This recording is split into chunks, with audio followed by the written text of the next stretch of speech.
Now we're coming to the last person in the 10 companions giving glad tidings of paradise. That is Sa'id ibn Zayd. Sa'id ibn Zayd, radiallahu anhu ardah, he is a man who was related to Umar al-Khattab. Actually, he is the cousin of Umar al-Khattab radiallahu anhu. His father is well known. Zayd ibn Amr ibn Nufayl al-Qurashi. Well known person. Zayd, he was from the Hunafa. He met the Prophet ﷺ before he's been given the prophethood. Hunafa means upon the straight religion, which is the religion of Ibrahim alayhi salam. He never slaughtered for the sake of the idols. So he will not slaughter as well to the statues. He will not eat the dead and the carrion.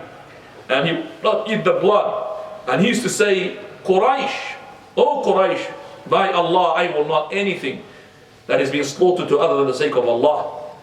Wallahi, I will not find any better religion than the religion of Ibrahim alayhi salam.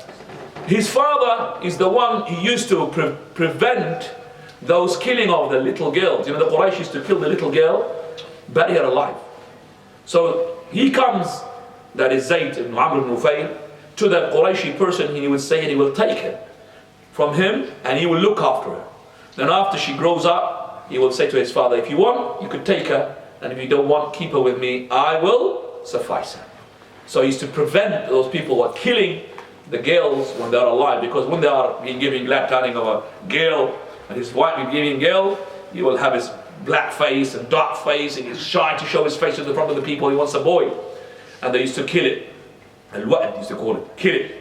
And he never had eaten from, that is said, anything slaughtered other than the sake of Allah. He met the Prophet ﷺ before the revelation, before he was a prophet.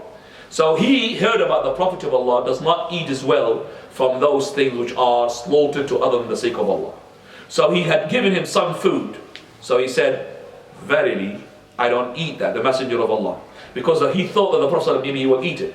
So when he had learned this, he knew that the Prophet of Allah has got a future.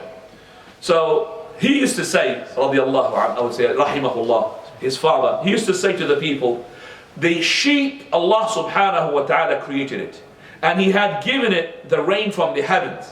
And also he had made the land to produce the crops for that sheep. And you, Quraysh people, slaughtering it for the sake of other than Allah. How come? Allah created it, Allah given it the rain, and Allah produced a crop for it. And you're still slaughtering it for the other than the sake of Allah. In terms of his virtues and excellencies, he's from the first people who embraced Islam. Actually, he embraced Islam before Umar al-Khattab radiallahu anhu. Sa'id ibn Zayd, so this is his father, Zayd, but Sa'id ibn Zayd, he embraced Islam. And there was a story, because he was married to the sister of Umar al-Khattab radiallahu anhu. There was a story of Umar al-Khattab coming and slapping her on her face, and she hidden herself into the cabin and all of that. That's not authentic. We would say it's authentic that one day, you know, if you remember that Umar al-Khattab radiallahu anhu, when he saw some of the companions are packing and on leaving, so, and her husband, he was actually away, he said, where are you going? He said, well, we can't have any freedom for us to go and worship Allah, so we're going to go to the place where we can worship Allah. We're migrating. So she felt that he's got sympathy, Umar al-Khattab. When her husband came, she said to him, if you just met Umar, verily, he was, you know, sympathizing for us. He said, yeah, you hoping that Umar would embrace Islam? Wallahi, he will not embrace Islam until the donkey of Umar al-Khattab would embrace Islam. Means it's impossible to embrace Islam. Verily, because he used to hit and torture, he said, Inna Umar kana la mufiqi ala al-Islam. He used to hit me and cuff me and tie me up for the sake of Islam. So he embraced Islam before Umar al-Khattab.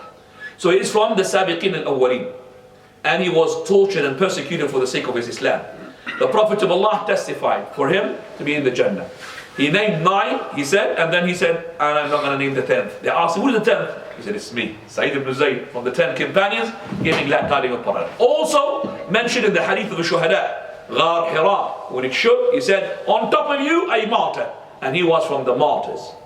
Radiallahu anhu wa ardah. If he's being tortured, he will go to Allah Azza wa Jal. Arwa bint Uwais, she was a woman, she wanted to dispute with him, and she disputed him regarding a land. And that was in the Marwan when he was the Khalifa. So he reminded her, the Prophet ﷺ, he said, Man akhada shibran min al-ard, he who had taken just one handspan from the land, ظُلْمًا, that is out of tyranny and oppression, طَوَّقَهُ اللَّهُ إِلَى سَبْعِ أَرْضِينَ أَوْ أَرَاضِينَ. Allah will tie him up to the seventh land. Why? Because of the dhulm. So when he said his dua regarding that woman, he said, Allahumma, O Lord, Ammi basaraha, make her to be blind if she's a liar. O Lord, kill her in her land if she's a liar. So because she was a liar and she claimed something which is not hers, she fell into a ditch or a hole in her land. The Prophet of Allah, he said to us, Ittaqi da'wat al-maghlub. Fear the what? Or be afraid of the supplication of the one who is being oppressed. For verily, لَيْسَ بَيْنَهَا وَبَيْنَ اللَّهِ حِجَابٌ.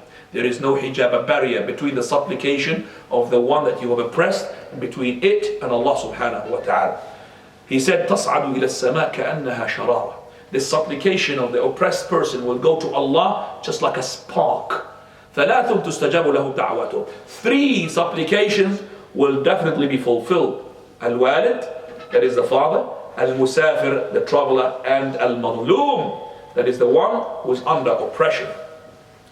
As for his defense from the companions, we find that the Sa'id ibn Zayd radiallahu anhu warḍah, one day he was in the masjid of Al-Kufa and he heard people insulting Ali from the Khawarij.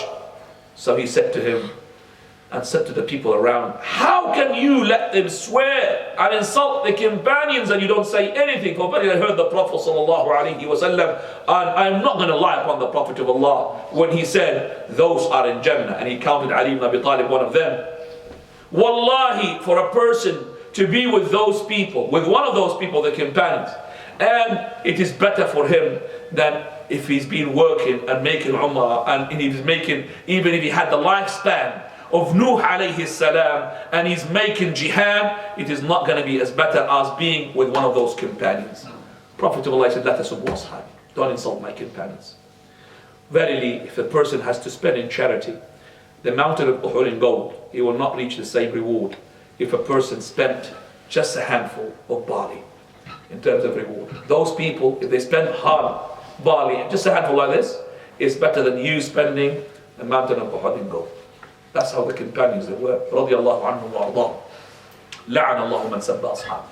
May Allah curse the one who insults my companions. إِذَا ذُكِرَ أَصْحَابِي فَأَمْسِكُوا. If my companions are to be mentioned, then hold. Don't say anything.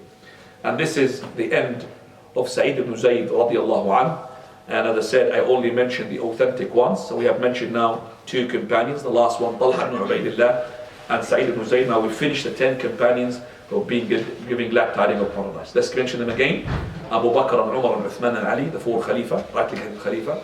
And then we have, after that, Talha ibn Ubaydillah. We had Zubayr ibn Awam. We had Sa'd ibn Abi Waqqas. We had Abdul Rahman ibn Auf. We had Abu Ubaidah Amir ibn al-Jarrah. And we had Sa'id ibn Zayd. Those are the 10 companions who have been given glad tidings of paradise. We have mentioned them, alhamdulillah.